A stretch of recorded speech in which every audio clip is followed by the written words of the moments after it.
Bienvenidos.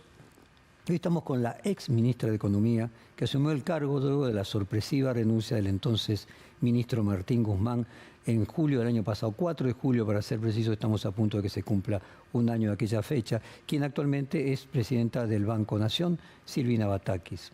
Silvina nació en Río Grande, Tierra del Fuego, en 1968. Vivió también en Río Gallegos, en Rafaela, en Taco Pozo, provincia de Chaco, y en La Plata. Y allí se graduó en la Universidad Nacional de esa ciudad como licenciada en Economía. También es máster en Finanzas Públicas con una beca del Consejo Federal de Inversiones. Luego realizó un máster en Economía Ambiental en la Universidad de York de Inglaterra con la prestigiosa beca Chivin de Gran Bretaña. Y recientemente obtuvo una diplomatura en producción de litio en la Universidad Austral. Como se ve, le interesa incorporar conocimientos académicos y sigue estudiando a toda edad. Ocupó el cargo de ministra de Economía de la provincia de Buenos Aires entre 2011 y 2015 y se desempeñó también como secretaria de provincia del Ministerio del Interior de la Nación desde diciembre de 2019 hasta julio de 2022, cuando renunció para asumir como ministra de Economía de la Nación.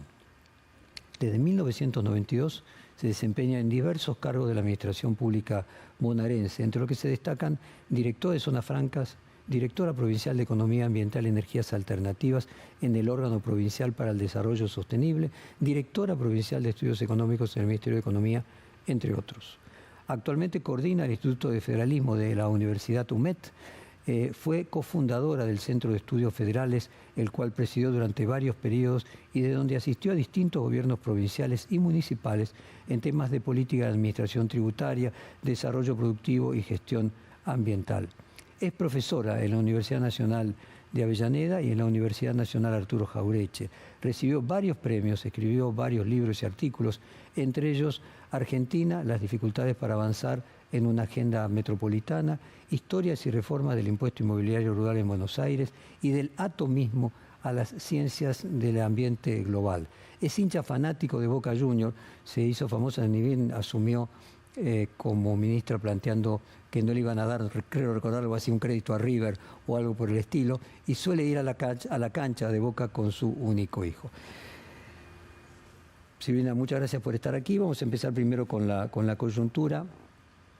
Hay indicadores contradictorios en la economía argentina: utilización de la capacidad instalada, crecimiento industrial, decrecimiento del desempleo, al mismo tiempo aumento de la pobreza, aumento de la indigencia, una alta inflación.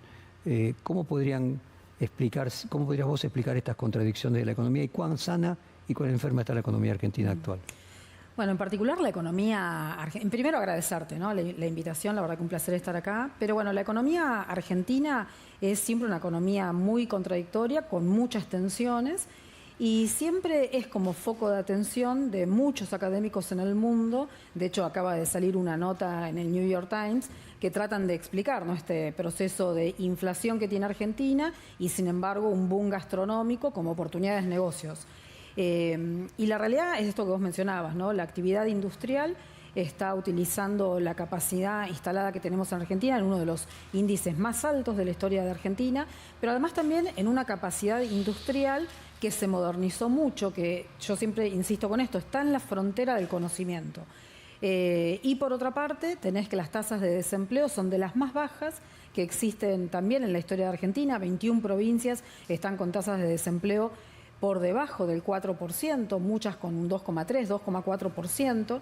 Y básicamente para mí lo importante que hay que entender detrás de todo lo que es el sector industrial de Argentina, que tiene que ver con la industria grande, con la pyme, con la empresa familiar, con la empresa que apoya al sector agropecuario, es que hay una política activa para que eso siga siendo así. De alguna forma, nosotros sabemos que el sector agropecuario, por supuesto, afecta a la economía, en particular este año por la sequía, pero tiene un rol preponderante en la economía argentina, porque Argentina es uno de los grandes exportadores a nivel mundial de los cereales que nosotros cosechamos. Y en ese sentido había que compensar de alguna forma también esa pérdida que íbamos a tener, y se decidió sostener muy fuertemente al sector industrial. Y creo que eso es importante destacarlo. Nosotros, por ejemplo, desde el Banco Nación, somos uno de los vehículos que canalizamos muchas de esas políticas públicas al ser uno de los brazos ejecutores de la política económica del gobierno nacional. Y en ese sentido nosotros vemos que hay mucho dinamismo, pero también hay mucho dinamismo en el sector agropecuario. Venimos de hace un mes aproximadamente de estar en lo que se denomina agroactiva en la ciudad de Armstrong, en Santa Fe. Y la verdad que ahí lo que nosotros pudimos otorgar fueron 60.000 millones de pesos de créditos, y eso tiene que ver con la expectativa de lo bien que va a estar el sector agropecuario el año que viene. Se terminó un periodo de sequía, empieza un periodo en donde efectivamente el campo va a retomar la senda que tenía antes de ampliación también de toda la superficie sembrada y de la productividad de la tierra. Entonces hay mucha expectativa en el sector agropecuario, que este año por supuesto va a impactar muy fuerte en el resultado del Producto Bruto, pero la actividad industrial está creciendo. La pobreza, esto que vos preguntabas, la verdad que es una deuda pendiente que creo que tenemos desde, por supuesto, el Estado, pero como sociedad toda tenemos que trabajar los niveles de pobreza. ¿Hay una relación entre la baja de salarios real o la capacidad de compra de los salarios y el aumento del empleo? Yo creo que el aumento del empleo tiene que ver con esto que hablábamos antes de los sectores industriales tan activos. ¿Sí? Argentina, cuando vos mirás los indicadores de actividad industrial, la verdad que también son muy buenos. No han caído todavía los sectores de la actividad industrial y tienen que ver mucho con eso, creo yo. Pero sí nosotros necesitamos recuperar el salario de los argentinos. Supimos tener salarios muy altos y hoy estamos con salarios bajos. A ver, uno se imagina que una provincia que tiene 2,3% de desempleo no van a encontrar empleo y van a tener que aumentar los salarios, que primero baja el desempleo y luego aumenta los salarios. Yo creo que para que los salarios aumenten también tiene que haber un Estado presente, ¿sí? Se busca mucho empleo en distintas partes y muchas veces lo que nos transmiten los gobernadores y los empresarios es que no consiguen la mano de obra calificada que necesitan. Entonces no es tan directa esta relación entre la tasa de desempleo tan baja y el empleo que se necesita, porque estás necesitando un segmento particular de empleo que por ahí hoy no se está consiguiendo. Y en este sentido me parece que tenemos, o nosotros estamos en una bisagra en este nuevo milenio, en este nuevo... en esta nueva época que nos toca vivir, que tiene que ver con la inteligencia artificial desde ya y las nuevas tecnologías. La revolución 4.0 es algo que está sucediendo ya desde hace varios años. La pandemia lo que vino es acelerar todo eso y vino a traer nuevas herramientas y también la necesidad de nuevos empleos. Me parece que todo eso nosotros tenemos que verlo para poder preparar nuestra economía y preparar la población para conseguir esos nuevos empleos. Desde el Banco Nación, que ustedes tienen un termómetro, probablemente uno de los mayores termómetros de la Argentina, de la economía y cómo va la economía real. ¿Qué proyectan de caída de Producto Bruto, si es que proyectan caída de Producto Bruto? Desde la oposición se habla de 4 o 5% de caída de Producto Bruto, en algunos sectores más moderados 2 o 3% de caída, y muy optimistas desde el gobierno que aspiran que a lo mejor termine siendo neutra. Vos, tu termómetro, ¿qué te indica? Nosotros estamos trabajando, por supuesto, con todos los escenarios, pero sobre todo con la sequía tan fuerte estamos trabajando en particular con la caída en el sector agropecuario para poder hacer ya la proyección y las nuevas políticas que necesitamos para quienes tienen créditos en el sector agropecuario. Ya desde el año pasado venimos haciéndolo, damos refinanciación de esos créditos, sosteniendo las tasas con las que se obtuvieron esos créditos. Por ejemplo, estamos dando nuevos créditos al sector agropecuario con nuevos plazos. Entonces, más que nada, lo que estamos analizando muy fuertemente son los sectores en donde efectivamente va a caer ese producto sectorial, ese Producto Bruto sectorial que tiene que ver con el sector agropecuario. Para nosotros es importante porque además el Banco Nación siempre fue un socio estratégico del sector agropecuario. Entonces, tenemos mucho crédito otorgado al sector agropecuario. Pero la verdad es que nosotros también vemos este otro sector industrial cómo está creciendo. Vos pensá que de cada 10 créditos que damos en el Banco Nación a los sectores productivos, 8 van directamente a las pymes, ¿sí? A las pymes vinculadas con la industria, con los alimentos, con el sector agropecuario, pero son pymes. Así que nosotros estamos fortaleciendo mucho eso, pero también estamos apuntalando al sector agropecuario. Trabajamos con todos los escenarios posibles, de todos modos, pero sí tratamos de hacerlo por sectores, ¿no? ¿Y cuál escenario consideras el más probable?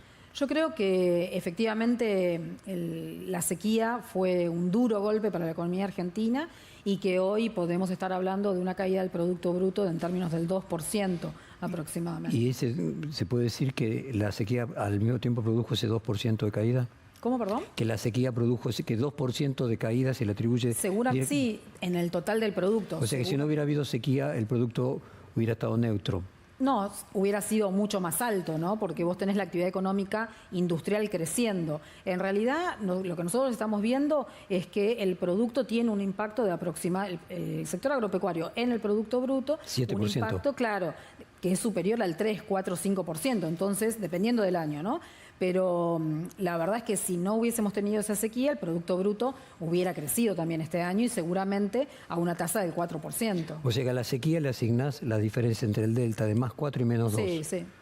Ajá. 6% de Sí. caída a la sequía. Sí, totalmente.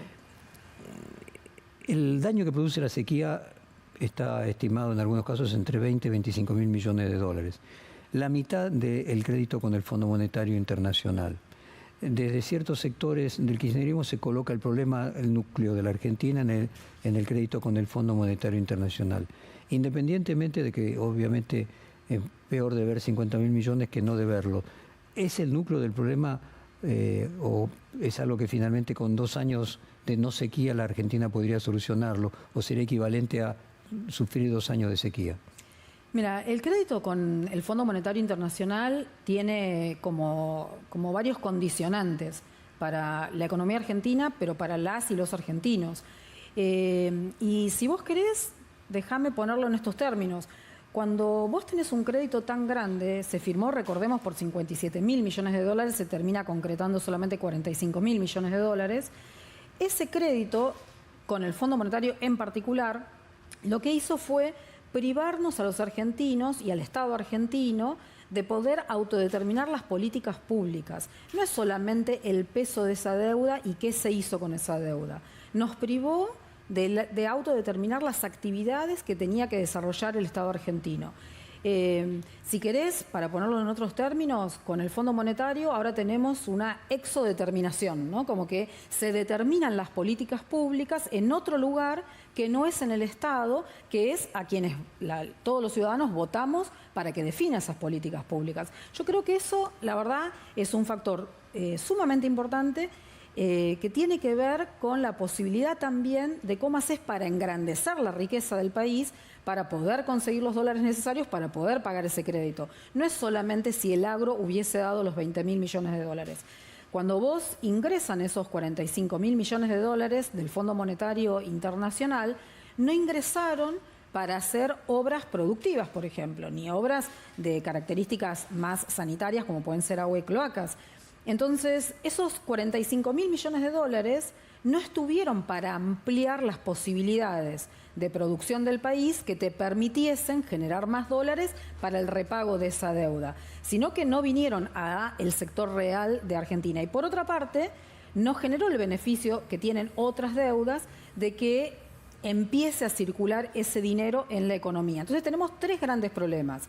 Esta exodeterminación respecto de las políticas públicas en Argentina y no poder cumplir un contrato social porque no pudiste aplicar esas políticas, que esos dólares que vinieron no se quedaron en la economía argentina, tanto en la circulación, por lo que genera la potencial obra pública que podría haberse hecho con esa magnitud de recursos, sino que además tampoco tenés la obra pública, ¿no? Mira, nosotros cuando estábamos en el Ministerio de Interior, junto con el ministro Guado de Pedro, hicimos un trabajo que tenía que ver con un plan de desarrollo federal, pensar un plan de desarrollo federal.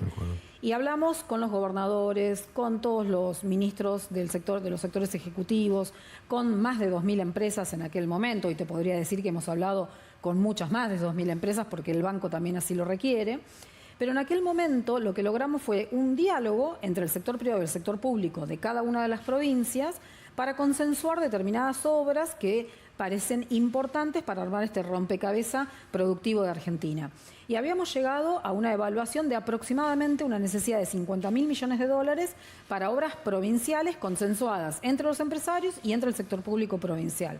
Imagínate vos si esos 50.000 millones de dólares del Fondo Monetario Internacional se hubieran aplicado para hacer obra pública. La verdad que hubiera cambiado el perfil productivo de muchas provincias y por supuesto del gobierno nacional. Eso no sucedió. Entonces, la verdad que el Fondo Monetario es el gran problema que tenemos hoy en Argentina y lamentablemente lo que hace esa institución, ese organismo, es definir programas de gobierno que son iguales para todos, básicamente, sin tener en cuenta las idiosincrasias de cada una de las naciones que toma un crédito, ni las estructuras productivas. ¿Y por qué digo las idiosincrasias que están plasmadas también, por supuesto, en políticas públicas?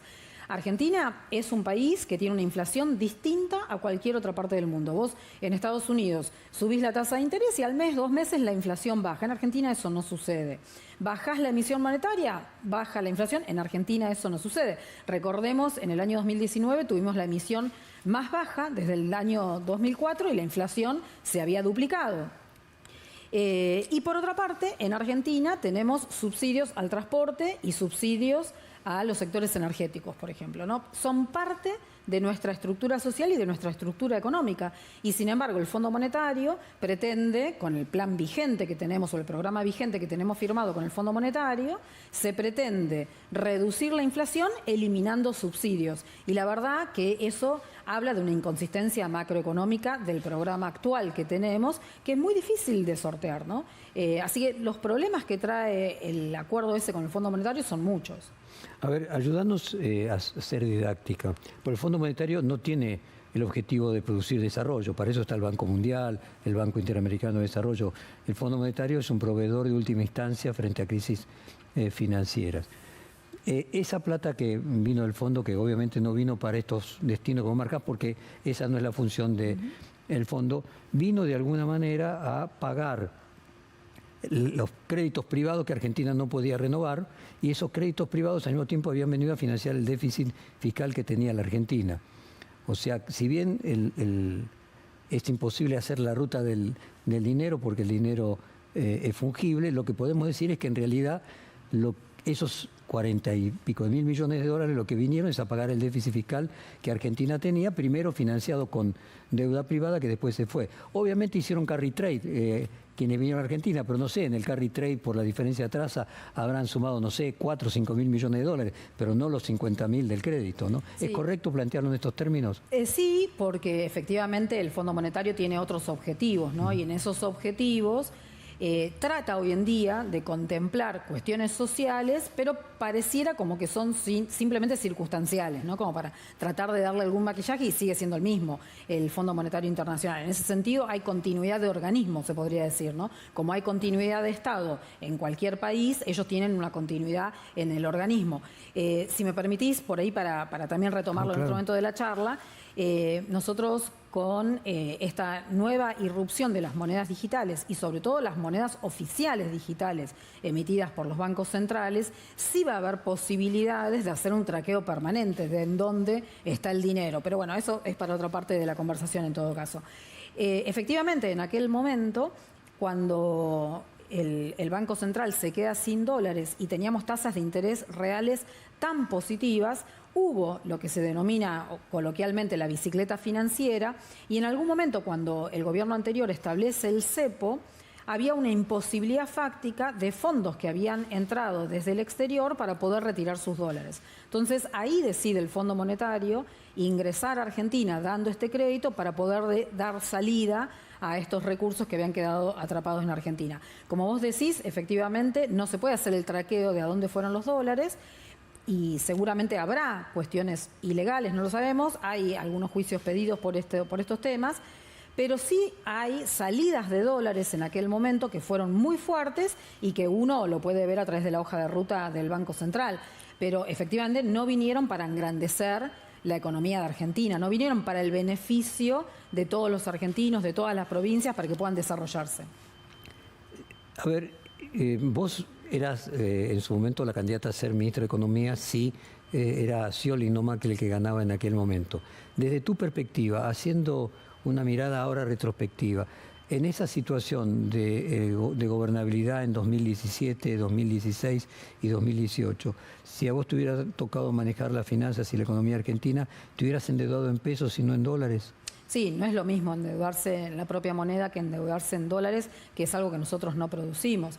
Eso claramente. Y con las deudas, yo insisto con esto, ¿no? Cuando una deuda es para agrandar el espacio productivo, eso termina agrandando el espacio fiscal, naturalmente, por más que necesitamos correcciones también en ese espacio fiscal, pero naturalmente, si se agranda la economía, el espacio fiscal crece y le permite al Estado poder hacer esos repagos. Lo que quiero decir es que me parece que estamos discutiendo dos cosas distintas, porque el problema de la Argentina era que tenía un déficit fiscal que había que financiar. O se financiaba en pesos o se financiaba en dólares, independientemente de una inversión productiva, ¿no? Sí, el déficit fiscal en Argentina, el problema que tiene es que no hay tantos interesados en financiarlo, pero en realidad es un déficit que se puede comparar con otros países. Hoy. Y en aquel momento era 5 puntos, era entre 4 y 5 puntos aproximadamente. Yo siempre soy muy defensora y fui muy defensora del equilibrio fiscal, algo que en la provincia de Buenos Aires logramos, aún con unos recursos que vienen del gobierno nacional, a través, por ejemplo, del sistema de coparticipación, que en aquel momento eran más bajos que los que actualmente se están recibiendo o los que se recibieron en la gestión de la exgobernadora. Entonces, en ese sentido, yo siempre fui una defensora de mantener las cuentas en equilibrio y de tratar de previsionar la economía. Es difícil en una economía en donde la macroeconomía tiene tantas inestabilidades y tantas tensiones, pero yo creo que un buen ministro de Economía lo que tiene que hacer es tratar de ser previsor para eso. Y en la economía de la provincia de Buenos Aires en esos años, nosotros logramos el equilibrio fiscal y también logramos, por ejemplo, duplicar la cantidad de parques industriales. ¿Por qué te menciono los dos elementos? Porque creo que lo que hubiese hecho Scioli en aquel momento hubiese sido eso, tratar de tender a un equilibrio fiscal, pero a la vez fortaleciendo todo el sistema productivo de Argentina, que es lo que se hizo en la provincia de Buenos Aires. No son situaciones simples, por supuesto, porque uno necesita recursos para eso, y yo siempre digo que el déficit fiscal es un instrumento también de la política económica, pero siempre y cuando el Estado gobierne el déficit fiscal. Si el déficit fiscal te sucede, la verdad que no es algo bueno, pero cuando vos lo tomás como un instrumento, como se tomó en la pandemia en todas partes del mundo, porque hubo una retracción muy grande del sector privado, entonces contracíclicamente el Estado en todas partes del mundo dijo, bueno, necesito acudir a un déficit fiscal para cubrir esa retracción que tuvo el sector privado. Pero hay una gobernanza de la política a ese déficit fiscal. Ahora, vos no podés vivir en déficit fiscal en forma permanente. Uno tiene que ordenar, por supuesto, la economía. Silvina, a ver si, tratando de cerrar el tema deuda con organismos públicos como con el Fondo Monetario Internacional y pasar a otra parte del reportaje, ¿es correcto decir que Macri se endeudó con el fondo en más de 40.000 millones de dólares y que el último gobierno de Cristina se consumió algunas decenas de miles de millones de dólares de reserva, que finalmente lo mismo, me consumo el ahorro o me endeudo, que para una familia, una ama de casa es lo mismo consumirse el ahorro que endeudarse? No, porque uno nunca puede hacer la comparación de lo que es la economía nacional a la economía doméstica. Generalmente los economistas tratamos de hacer eso para, de alguna forma, simplificar. Como los arquitectos necesitan sus maquetas, nosotros los economistas necesitamos modelos y necesitamos simplificar la realidad. Pero claramente no es lo mismo consumir lo que uno pudo producir que lo que uno se endeuda en una moneda que no es la nuestra, ¿no? Recordemos también que en aquel momento la deuda sobre el Producto Bruto era muy, muy baja, reconocida incluso por distintos funcionarios del macrismo, pero además de eso las reservas eran más altas de las reservas que terminaron en el año 2019. Pero siempre tenemos un problema en la economía argentina, que son los dólares. Eso está clarísimo. Cuando nosotros tenemos las grandes crisis económicas de Argentina, generalmente son por falta de dólares. En este año en particular, esa falta de dólares viene por una sequía que no podíamos contemplarla. Pero sí termina siendo la falta de dólares lo que genera, la verdad, que un embudo que nos es difícil salir de ese lado, ¿no? Se cumple el 4 de julio un año. Mirando ahora en retrospectiva el último año, ¿qué balance haces? ¿Qué recordás de aquel momento? A ver, en primer lugar, que no dudé ni un segundo de lo que tenía que hacer, ¿no? Primero porque yo creo que tenemos responsabilidades ciudadanas, quienes afrontamos con mucha responsabilidad y seriedad la militancia. Yo soy militante política, pero creo que esa militancia política, si no está acompañada de ese compromiso ciudadano, la verdad que me parece que le falta algo, ¿no? Es como dar medios pasos. Así que en ese sentido yo de ese día recuerdo que sentí eso, ¿no? Como un compromiso ciudadano muy fuerte, porque efectivamente esa renuncia intempestiva, como no sucedió nunca en la historia de Argentina, siempre hubo transiciones ordenadas, en ese caso no sucedió. Creo que si yo no aceptaba esa oferta que me estaban haciendo, esa proposición que me estaban haciendo, la situación iba a ser más grave para el pueblo argentino. Así que en ese sentido yo estoy tranquila de que efectivamente hice lo que creo que había que hacer. La situación económica era muy compleja. Creo que con esa renuncia intempestiva también la inflación pega un salto. Creo que hay 2 puntos de la inflación en Argentina que son explicados por ese momento. 2 puntos mensuales. 2 puntos mensuales de inflación. O sea, estás hablando que la renuncia agregó un 40% de inflación anual. Y sí, porque vos pensás que veníamos con una inflación... Veníamos con una inflación entre 4,5 y 6% y hemos tenido inflación de 8%, ¿no? Entonces, creo que ¿Hubo irresponsabilidad por parte de Guzmán allí? Sí, creo que no hubo entendimiento de lo que podía pasar, ¿no? Cuando un ministro de Economía hace o se maneja de esa forma, ¿no? Creo que de alguna forma es no entender la economía argentina, ¿no? Me parece. Jorge Ferraresi dijo que en el momento que se produjo el cambio tuyo, luego el de Sergio Massa, el gobierno estaba para el helicóptero. Usó esa figura textualmente. ¿Tan grave era la situación en ese momento? Yo no me gusta por ahí el ejemplo, ¿no? Que él usó la figura esta del helicóptero, porque la verdad que nos traen recuerdos muy feos de la situación social de Argentina, imágenes que por ahí también estamos viendo algo en Jujuy, ¿no? Pero digo, no usar esa figura, pero sí creo que había una inestabilidad económica, institucional, política muy fuerte. Y en ese sentido, insisto, ¿no? Yo creo que lo dijo Sergio Massa, ¿no? Compartimos en un momento la inauguración de un consejo productivo que hacemos nosotros en el Banco Nación en instancias de Tecnópolis, que hicimos una expo, Conectar Pymes, y él lo que dijo es, Cristina Fernández de Kirchner me mencionó a mí como que, bueno, que tomé semejante responsabilidad, pero la primera que se tiró sobre la bomba fue Silvina.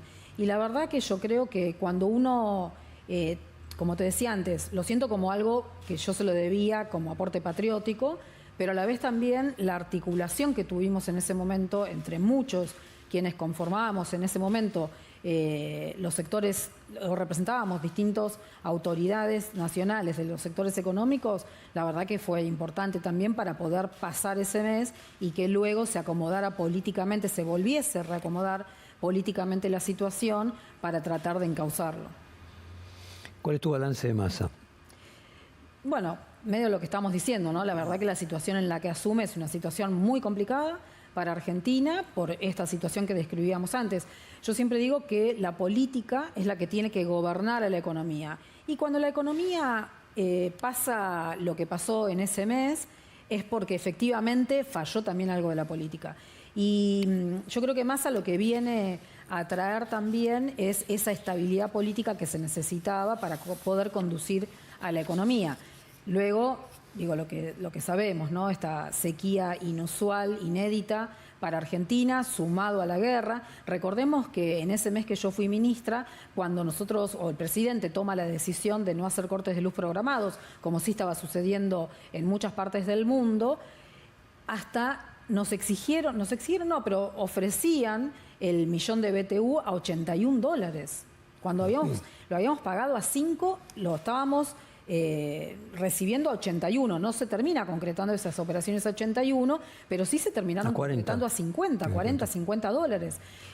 Lo cual habla también del estrés en la cantidad de reservas que tenía la economía argentina en ese momento. Hoy lo que hace el ministro Massa es, o lo que hizo en enero, febrero, es anticiparse a este invierno y hacer esas compras en aquel momento, en enero y febrero, previendo julio y agosto para que no nos pase lo que en aquella situación pasó sin ningún tipo de planificación. Entonces, la planificación es necesaria en Argentina. Yo entiendo que es difícil, no podemos planificar como por ahí planifica China a 100 años o Francia a 30, pero la verdad que todos los países del mundo planifican. Uno en la familia planifica, por ahí poniendo el ejemplo de la familia que hablábamos antes, el sector privado planifica, una empresa planifica y el sector público tiene que planificar. Cuando vos tenés una situación macroeconómica, como la que tiene Argentina, lo que sucede es que esa planificación generalmente termina siendo como medio esquiva, ¿no? Pero yo creo que el ejercicio de la planificación es importante que lo hagamos y por lo menos anticipar esto, ¿no? En enero vos estabas anticipando, el ministro Massa anticipó ya la compra de millones de BTU de gas para poder llegar a un invierno en donde no tengamos que pagar esos valores que se pagaron el año pasado. Se pone el ejemplo de que Fernando Henrique Cardoso no era economista, sino sociólogo, y fue el que llevó adelante la reforma económica más importante, macroeconómica, incluso con el cambio de la moneda en Brasil, y que, bueno, Massa no es economista, está al frente del Ministerio de Economía. ¿Compartís de que en una posición como la que estaba la Argentina, quien estaba al frente, quien debía estar al frente del Ministerio de Economía, tenía que ser un político y no un economista? Sí, la verdad que sí, y sobre todo en el caso en particular de Sergio Massa, porque es una de las patas de esta coalición, digamos, de gobierno en la que nosotros decidimos afrontar las elecciones del año 2019. Entonces era importante también que eso estuviese en el Poder Ejecutivo de la forma en que está, y esta forma también de centralizar también decisiones económicas. Vos pensá que cuando la economía argentina crece, por cada punto de crecimiento del Producto Bruto, naturalmente, o lo normalizado en Argentina, es que las importaciones crecen 3 puntos, lo cual eso ya genera un cuello de botella importante en materia de dólares. Ahora, en los 2 primeros años de la gestión de gobierno nuestra, lo que sucedió es que por cada punto de Producto Bruto que crecía, crecían 6 puntos las importaciones. Y eso es realmente insostenible y iba a llegar en algún momento a un final. Entonces, esta centralización del Ministerio de Producción y la Secretaría de Comercio, tratando de priorizar qué queremos importar en Argentina y hacia dónde tienen que ir cada uno de los dólares, es importante. Y también eso lo haces con mucho músculo político. No puede haber un ministro de Economía que no sepa a dónde va cada dólar de la economía. Tiene que saberlo, ¿no? Sin importar si tiene el Ministerio de Producción adentro o no, pero tiene que saberlo. Textualmente dijiste, se fueron 6 puntos, en lugar de 3, como mencionabas antes, por cada punto que crece el Producto Bruto argentino, y esa es la respuesta de dónde fueron los 60.000 millones de dólares de superávit comercial. Es que básicamente es eso, ¿no? No hubo una planificación de hacia dónde tenían que ir los dólares. Y había autorizaciones del Ministerio de Producción, del Ministerio de Economía, que finalmente terminan, obviamente, en el Banco Central, y eso salía sin el control necesario, que hoy sí está ese control necesario.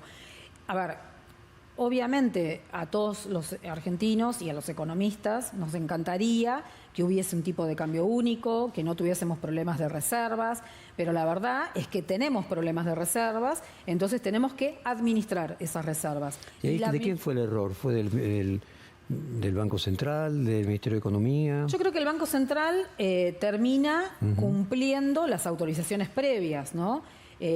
Un ministro de Economía que no tiene control sobre cada dólar, en la Argentina en particular, la verdad que me parece que no tiene el control básicamente de la economía, ¿no? Me parece que ahí hubo un problema entre estos ministerios, ¿no? El que tenía la administración de lo que eran las viejas CIMI, que hoy se llaman CIRA, y el Ministerio de Economía, ¿no? Cuando llega el Banco Central puede dilatar un poco, pero las autorizaciones ya llegaron, ¿no? Así que, nada, me parece que faltó articulación. Y el hecho de que hayan salido el doble de porcentaje del Producto Bruto de importaciones sobre cada punto de crecimiento del producto, ¿qué indica? ¿Hay sobreestoqueo? ¿Hay sobrefacturación de importaciones? ¿Qué indica? Y hay un poco de todo, ¿no? Desde aduana se hizo todo un análisis con una trayectoria y efectivamente había sobrefacturaciones. Pero si querés, lo pongo por el lado positivo, que te lo mencioné hace un rato.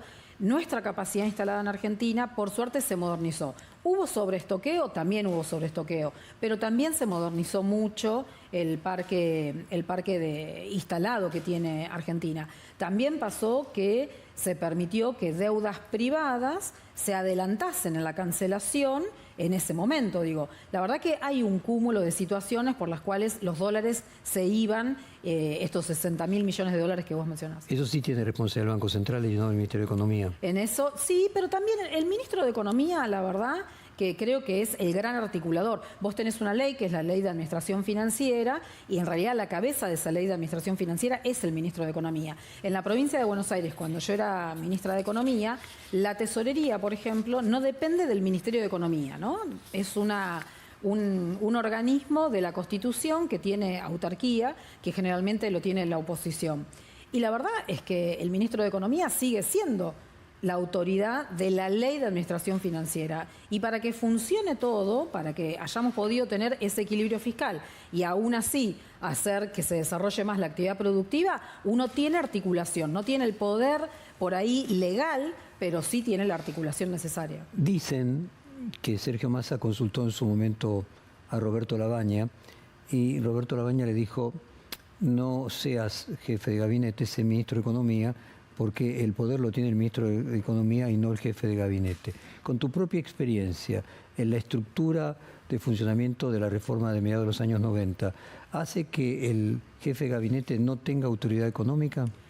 Mira, la jefatura de gabinete tiene mucha incidencia y de hecho tiene áreas dedicadas exclusivamente a hacer como un monitoreo de las áreas presupuestarias de gobierno, pero no de la economía argentina, sí de las áreas presupuestarias del gobierno. Entonces, insisto en esta diferencia, no es lo mismo manejar el presupuesto que manejar la economía nacional. El ministro de Economía en Argentina, por supuesto que tiene mucho poder. Yo siempre digo que para hacer política en Argentina tenés que saber mucho economía, te tiene que gustar la economía. Si estuvieses en Finlandia, seguramente para hacer política uno tiene que saber mucho de educación. En Dinamarca mucho de medio ambiente. Bueno, en Argentina hay que saber de economía. Entonces el ministro de Economía es una figura muy importante. Por eso también esta renuncia intempestiva de Guzmán ese sábado a la tarde o ese sábado al mediodía, la verdad que generó un cimbronazo muy fuerte en toda la economía argentina.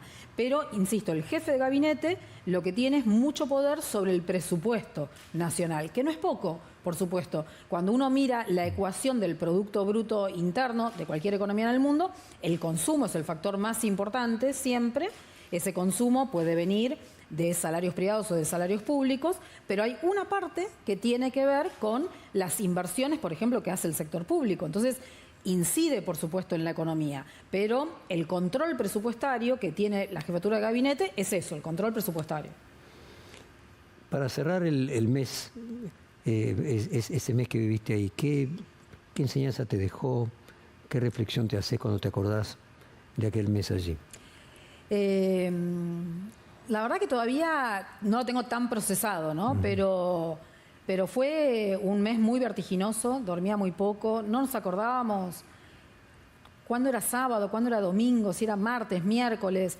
Y la verdad que lo que hicimos en ese momento fue tratar de articular mucho, ¿no?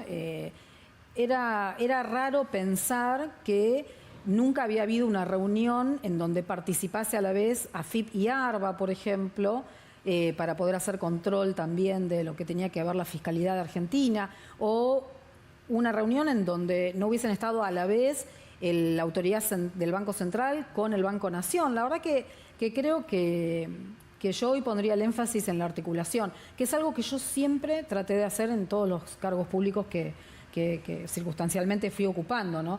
Yo creo que la articulación es muy trabajosa, por eso mucha gente abandona, pero yo creo que es fundamental. Si nosotros no logramos tener una articulación sana y audaz del Estado argentino, va a ser muy difícil que podamos ser eficientes en el uso de los recursos. Yo creo en la eficiencia de los recursos. En la provincia de Buenos Aires yo siempre decía que el Estado argentino era como el maratonista, no tenía ni un gramo de grasa que se estuviese desperdiciando, nada de nada.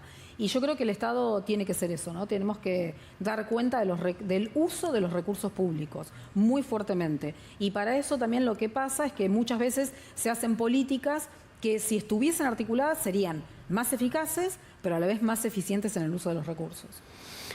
Vos expresaste que en 132 años el Banco Nación solo tuvo 3 años de pérdida, que fueron 2017, 18 y 19, cuando fue presidido por Javier González Fraga, sucesor de Carlos Melconian. ¿Tiene que ver con los préstamos que se otorgó a Vicentín específicamente o hay algo más? Yo creo que había una política muy fuerte de tratar de legitimar que las empresas del Estado dan pérdida y que por eso era necesario privatizarlas. No creo que haya sido mala praxis, honestamente. Creo que hubo un objetivo de buscar que el banco diese pérdida. De hecho, se habían creado zonales ya previendo un mapa de privatización. Y de hecho también, en alguna de las reuniones que yo tuve con funcionarios del Fondo Monetario Internacional, se dejó entrever que estaba previsto que el Banco Nación tuviese algún tipo de privatización. Entonces creo que estaba todo apuntado hacia eso. Recordemos que en aquel momento el Banco Nación daba tasas de interés reales positivas muy altas y daba pérdida. Y daba créditos, ofrecía créditos para que el sector privado indemnizase por despido a sus empleados por los cierres. Recordemos que cerraron 25.000 empresas en aquel momento, ¿no? En todo el periodo 2016-2019. Y el Banco Nación ofrecía créditos para indemnizaciones. O sea, un banco cuya carta orgánica, cuyo objetivo fundacional es estar del lado del sector productivo, daba créditos para indemnización. La verdad que un despropósito y una tristeza muy fuerte. Y efectivamente esos años dieron déficit, además se presentaron, recordarás, leyes en el Congreso para descapitalizar al Banco Nación. Hoy el Banco Nación no recibe capital del sector público, se maneja con su propia rentabilidad y esa rentabilidad es la que permite otorgar créditos con tasas subsidiadas, ¿no? El Banco Nación es el que otorga créditos con las tasas más bajas que hoy hay en el mercado. En aquel momento se había decidido que las tasas de interés fuesen altas y que además el banco diese pérdida. Y por otra parte se otorgaban créditos a muy pocas empresas, grandes créditos. En este caso en particular, Vicentín, ya se sabía que la empresa iba a la quiebra y el día anterior a que se formalizase esa quiebra, el Banco Nación, obligando a muchos funcionarios que hoy están sumariados, a muchos gerentes del Banco Nación, se los obliga a firmar un crédito que llegó hasta $300 millones en distintas etapas, pero termina con $300 millones el día anterior a que la empresa formalice la quiebra y ya se sabía que había quiebra. Vos pensá que eso es la peor estafa que tiene el Banco Nación en la historia crediticia, y la última oferta que hace el Grupo Vicentín al Banco Nación, la mejor oferta es devolver esos $300 millones en 56 años con quita de todos los intereses. Otra gran estafa, así que nosotros no podemos aceptar eso. Por ahora el proceso judicial sigue. Hubo un pedido de prueba que tuvimos el mes pasado y ahora hay que esperar a ver qué dice el juez. ¿Se tendría que haber hecho otra cosa con Vicentín desde el gobierno de Alberto Fernández? Yo creo que había que esperar igual todo el proceso judicial. Digo, la ley en eso es muy clara, en cuáles son los momentos de las distintas intervenciones. Yo creo que ahora tenemos que esperar, por ejemplo, y me parece que esa era la situación deseable, esperar a ver qué pasa y ver qué podíamos ofrecer nosotros. Entremos en el terreno contrafáctico para llegar entonces al próximo periodo presidencial. ¿Qué hubiera sido distinto de la Argentina hoy si en el 2015, en lugar de ganar Macri, hubiera ganado Daniel Scioli? Sí, es difícil, ¿no? Pero yo creo que sí hubiese sido un periodo más productivo, ¿no? Esto que decíamos antes, en el periodo de Macri desaparecieron 25.000 empresas, la tasa de desempleo aumentó la deuda en dólares. Yo creo que un gobierno nuestro hubiese evitado de todas formas tomar un crédito que fuese improductivo además, ¿no? Y en dólares. Pero insisto, si es para engrandecer la riqueza de la nación, digo, no hay problema siempre que uno pueda hacer el cálculo de la sustentabilidad de esa deuda, ¿no? Pero por otra parte hubiese sido un país más productivo. Vos pensá que entre el 2003 y el 2015 en Argentina se crearon a razón de 20.000 pymes por año. Yo creo que eso hubiese continuado. Sí, hubiese sido, por supuesto, un gobierno distinto, pero hubiese continuado porque es lo que hicimos en la provincia de Buenos Aires. La mirada productiva de generación de puestos de trabajo del sector privado es muy fuerte. Mira, en el año 2001, la economía que nos deja el menemismo generaba 2 millones de puestos registrados en el sector privado. La economía que deja en el año 2015 los gobiernos de Néstor y de Cristina era una economía que generaba 6 millones de puestos de trabajo. Yo creo que nuestro gran objetivo y desafío es cómo hacemos para duplicar la cantidad de puestos de trabajo que esta economía actual está generando, ¿no? Tenemos que generar más puestos de trabajo en un mundo que va hacia la revolución 4.0 y hacia la inteligencia artificial, ¿no? Yo creo que ese es el gran desafío que tenemos hoy en día.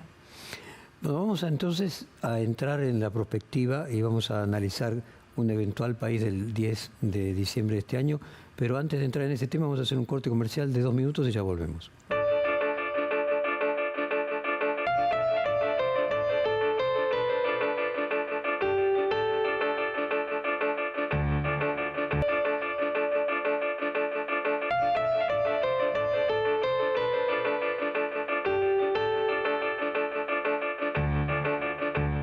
Bueno, continuamos el reportaje con la parte más interesante, como siempre al final, con Silvina Batakis. ¿Cómo se imagina la Argentina después del 10 de diciembre, en cualquiera de los contextos, gobierne quien gobierne, independientemente que sea el actual oficialismo o la actual oposición? ¿Cuáles son las condiciones de posibilidad que tiene la Argentina y qué es lo que tendría que hacer el gobierno naciente, sea del signo que fuere? Mira, ellos lo plantearon claramente, ¿no?, en el PRO, que es hacer lo mismo más rápido. O sea, simplemente un cambio de velocidades y no un cambio a favor de la gente, ¿no? Esto de que desaparecieron 25.000, 26.000 pymes en Argentina, la verdad que es muy fuerte. Dolarizar la economía en dólares, haciendo que tengamos un condicionante tan fuerte para todos los argentinos. Me parece que esa es la gran diferencia también entre un espacio político y el otro. Yo creo que nosotros tenemos la característica siempre de revisitar lo que hicimos y de poder hacer esa autocrítica. Y, insisto, yo creo que nosotros no hemos podido cumplir el contrato social que firmamos con la sociedad, con quienes nos votaron y con todos los argentinos, pero tenemos esa capacidad de ser autocríticos y de revisitarnos. Ellos ya lo dijeron que van a hacer exactamente lo mismo que hicieron, más rápido. Y la verdad que el mundo es totalmente distinto a lo que era en el 2015, a lo que era en el año 2019, y si nosotros no tenemos la capacidad de incorporar esos nuevos desafíos que se nos plantean para adelante, la verdad que tener a un gobierno que ya demostró que lo único que viene a hacer es condicionar a los argentinos y destruir pymes, se complica bastante, porque el mundo siempre giró en torno a quién genera los puestos de trabajo. Y nosotros queremos que los puestos de trabajo se generen en Argentina. Queremos, por supuesto, y necesitamos exportar soja, trigo, por supuesto, pero queremos exportar el trigo habiendo generado un sistema científico-tecnológico que nos permita, por ejemplo, este trigo que hemos sacado en este año, en donde una cientista argentina pudo sacar la molécula del girasol, que es resistente a las sequías, e insertárselo al trigo y tener un trigo que es resistente. Eso genera muchos puestos de trabajo en Argentina y eso es lo que nuestro espacio quiere seguir generando. Recordemos que en el año 2018 el sistema científico-tecnológico de Argentina, que es mayormente del sector público, con Macri se despidieron la mayor cantidad de científicos de ese sistema. Y el mundo que nosotros queremos pensar, que queremos construir, necesita de más científicos, tecnólogos y juventudes que estén incorporando la revolución 4.0. Pero a ver, si a quien fuera gobierno, inclusive si fuera el actual oficialismo, ¿no crees que sería necesario, con la fortaleza que da el comienzo de un gobierno nuevo, un plan antiinflacionario que parte a lo mejor del error de diagnóstico del actual gobierno, es no haber llevado adelante un plan antiinflacionario? Yo creo que efectivamente nosotros necesitamos, si ganamos, y creo que hay chances de que podamos ganar honestamente, necesitamos presentar un plan de gobierno que tenga como distintas etapas, ¿no? O que prevea distintas etapas, distintos momentos de Argentina, ¿no? Y me parece que los primeros días, una vez que uno gane, supongamos que ganamos en el balotaje, hasta el 10 de diciembre que se asume, creo que se abre un periodo en donde nosotros necesitamos hacer que ese plan de gobierno se presente en el Congreso. Yo creo que el Congreso va a tener un rol preponderante, ¿sí? Preponderante en todo lo que viene si efectivamente queremos hacer el cambio estructural y poner a Argentina en el sendero del desarrollo. Necesitamos muchas leyes en Argentina. Nosotros con mi equipo de trabajo estamos trabajando en al menos 10 leyes de gobierno y esas 10 leyes el gobierno que asuma las necesita tener el 10 de diciembre ya aprobadas. Hacenos una síntesis de esas 10. Bueno, por ejemplo, estamos trabajando muy fuertemente en una moneda oficial, digital, que sea, por supuesto, emitida por el Banco Central. También estamos trabajando en una ley de servicios ecosistémicos. Vos pensá que el mundo que viene, uno de los desafíos que tiene que ver con el medio ambiente. En el Banco Nación creamos una gerencia de transición ecológica. Es el único banco en Argentina que tiene una gerencia de este tipo y uno de los pocos en el mundo que tiene esto, porque tenemos que prever cómo nuestros empresarios van a exportar hacia barreras pararancelarias nuevas. Entonces, estamos también diseñando una ley que tiene que ver con los servicios ecosistémicos. Nosotros entendemos que nuestros ecosistemas tienen impacto global, pero son bienes nacionales. Entonces no puede ser que venga una empresa o un gobierno de otra parte del mundo a querer contabilizar en su contabilidad de un buen manejo ambiental nuestros servicios. Entonces, bueno, estamos trabajando también en una ley de ese tipo, también estamos trabajando en una ley de reforma del sistema judicial, estamos trabajando en leyes que tienen que ver con seguridad, estamos trabajando en la ley de entidades financieras. Recordemos que la ley de entidades financieras de Argentina es del año 77 y junto con otras leyes vino a tratar de torcer esa economía productiva que ya venía teniendo Argentina hacia una más financiera.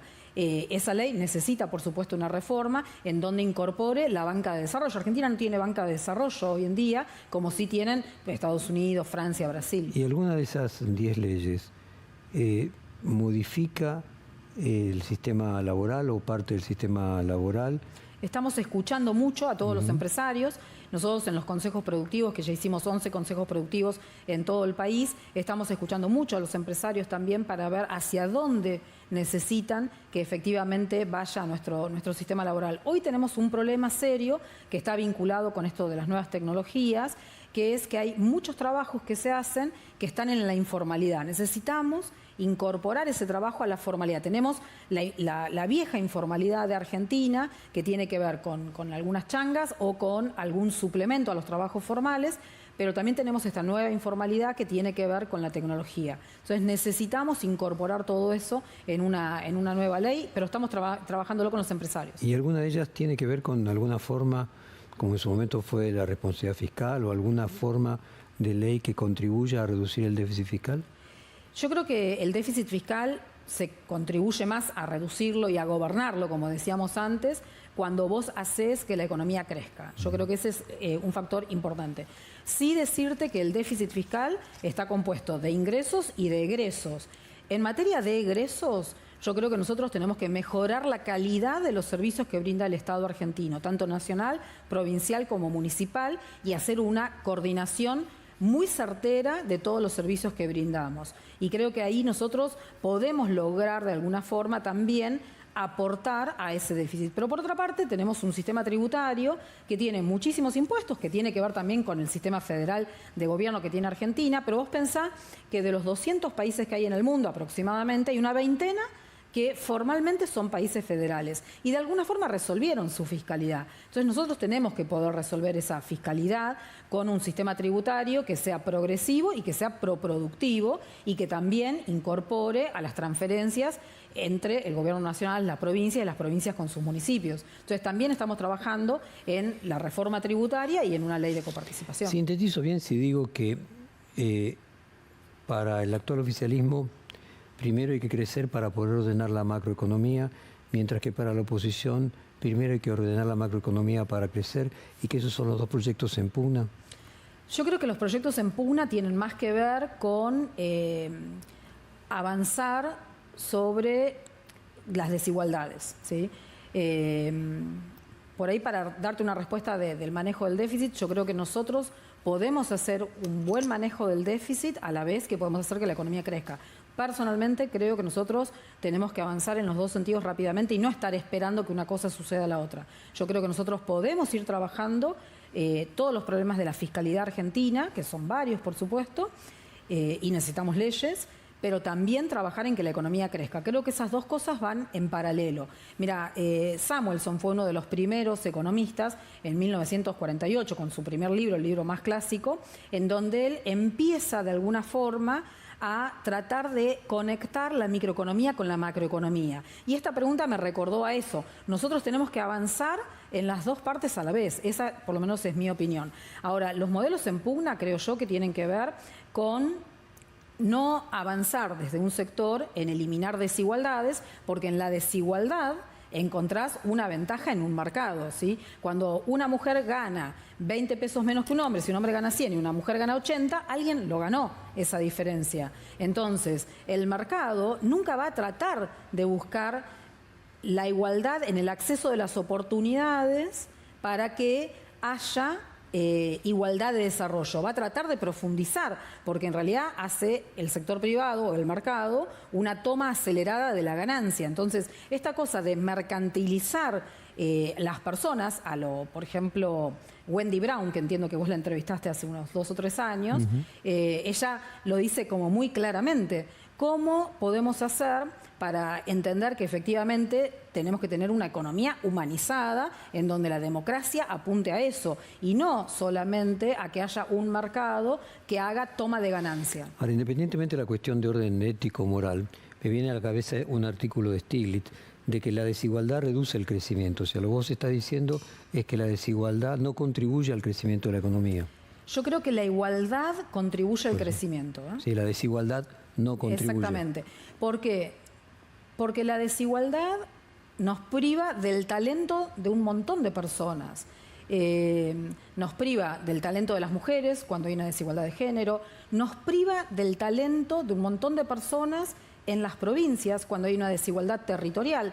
Digo, en este caso, por supuesto, vos empezás a tener discusiones de política. No podemos aceptar nosotros que haya situaciones de minoría política con las provincias, pero hoy efectivamente las tenés. Tenés provincias que alguien decidió que no tengan gas, entonces no pueden tener producción.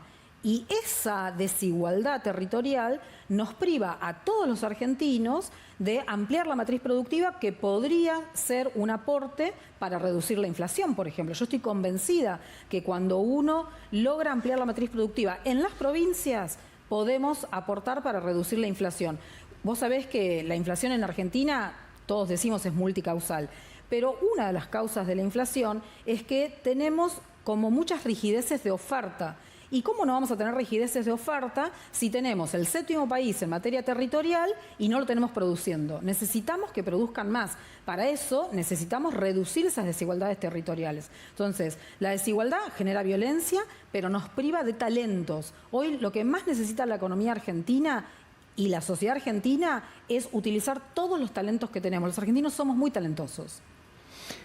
Llegamos al final del reportaje. Me gustaría una reflexión final, tanto a los que tienen que invertir como a los que tienen que conseguir empleo.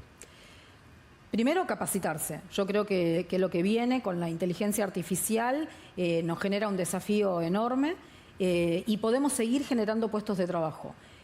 Porque Argentina es uno de los países que más invierte en I+D, pero necesitamos invertir en I+D+I, ¿no? En la innovación. Y en ese sentido creo que tenemos las condiciones para hacerlo. Entonces, por ahí, si me permitís, a las juventudes que estudien mucho y que crean en su país. La verdad que muchos hemos salido adelante, obviamente porque hay méritos individuales, pero también porque hay un Estado presente, digo, y es la historia de muchos de los argentinos, seguramente la tuya, la mía, la de muchos argentinos. Invertir en Argentina es producir, es también hacer buenos negocios. Nosotros lo vemos desde el banco y lo decimos siempre. Cuando hicimos la Expo BNA Conecta, lo que le decíamos a los empresarios es, les ponemos a disposición este espacio para que ustedes hagan rondas de negocios y lo mejor que le puede pasar al banco es que ustedes hagan negocios entre ustedes. Obviamente después el banco quiere ser parte de ese vehículo financiero, pero la verdad es que Argentina tiene muchas condiciones para salir adelante. Creo que ordenando esta macroeconomía que vos decías y dándonos esa discusión antes de asumir la nueva gestión de gobierno, podemos poner a Argentina en ese sendero de desarrollo, en donde incluyamos a las juventudes, incluyamos a los géneros y cuidemos el medio ambiente. Silvina Batakis, muchas gracias por esta hora de conversación, fue un placer. Igualmente, un placer.